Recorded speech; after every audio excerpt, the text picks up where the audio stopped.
3 axes de développement, donc le tourisme de proximité de court séjour, voire d'excursionnistes. C'est un petit peu le cas aujourd'hui.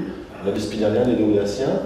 Séduire, éduquer, créer des réseaux, bref, utiliser toutes les techniques modernes pour attirer les touristes plutôt qu'attendre leur arrivée. L'équipe de l'Office de tourisme déodacien s'est lancée dans une dynamique offensive. Exemple d'action de promotion efficace, les éductours. Sachez au moins une chose, c'est qu'à Saint-Dié, il n'y a pas d'enfer, il n'y a que du paradis.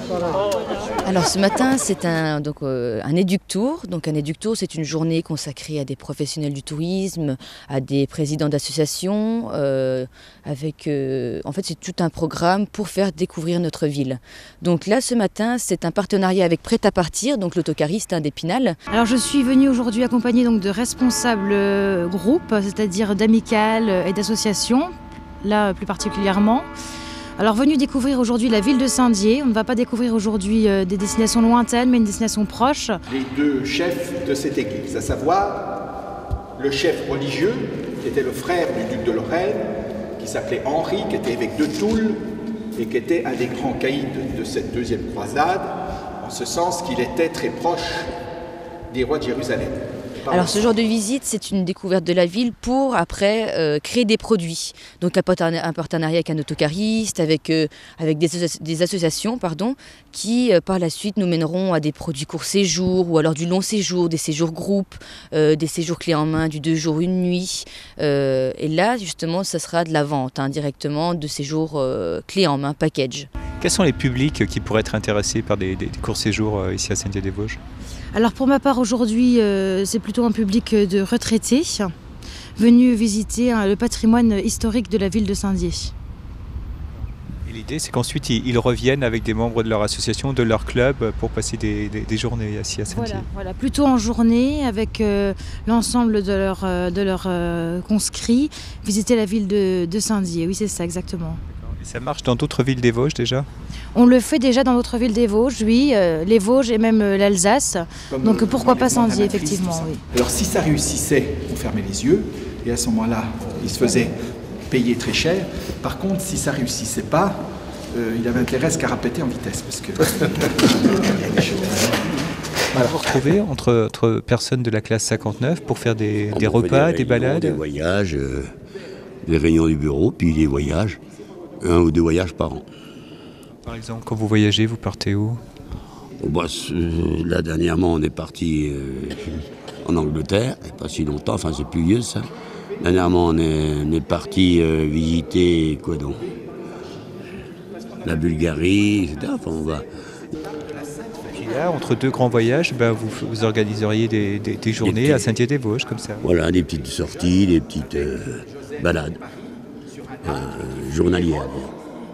Qu'est-ce qui pourrait marcher, Maria Cochet, comme idée de séjour, de court séjour ici à Saint-Dié-des-Vosges ? Alors je pense qu'il faut surtout aujourd'hui optimiser, donc faire déjà du séjour à la journée afin de faire découvrir notre patrimoine qui est très important, que ce soit côté randonnée, que ce soit côté excursion.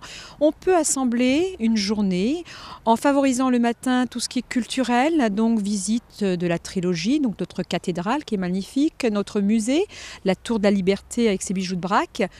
Penser à déjeuner chez nos hôteliers, bien sûr, à Saint-Dié, et ensuite aller découvrir nos différentes montagnes, la faune, la flore, accompagné du club vosgien qui connaît très bien la région. Donc ça serait une première idée à la journée. Après, il faut privilégier, je dirais, tout ce qui est Saint-Dié et les alentours, puisqu'il faut penser aussi à Baccarat, avec donc son musée.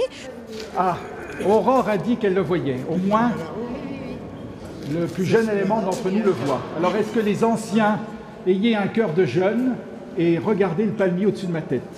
Comment ça se passe la visite Aurore ? Formidable, on est vraiment très contents. On a vu des choses très inédites comme les toits donc, de la cathédrale avec toute une structure en béton. Voilà, une charpente en béton. Donc vraiment très exceptionnel et apparemment c'est très rare de pouvoir visiter ces endroits. Donc je crois que tout le monde est très content. Vous pensez que les gens vont revenir, alors aujourd'hui ils sont séduits par la visite alors ? Oui, je pense que certaines personnes m'ont déjà dit qu'ils aimeraient faire découvrir ça à d'autres personnes de leur association. Alors c'est comment la visite ? La visite c'est super, ce sont des endroits qu'on n'a pas l'habitude de voir, qu'on ne voit jamais, puisque souvent on passe On passe devant la cathédrale, mais sans plus, sans se poser de questions. Parce que vous habitez où? À côté d'Épinal, à Dévillers. Vous pensez que vous pourriez revenir ici, à Saint-Dié-des-Vosges? Éventuellement, en groupe, puisque je fais partie d'une association, donc au niveau de l'association, on pourrait très bien organiser une petite visite. Carrément, c'est une nouvelle façon de vendre la ville.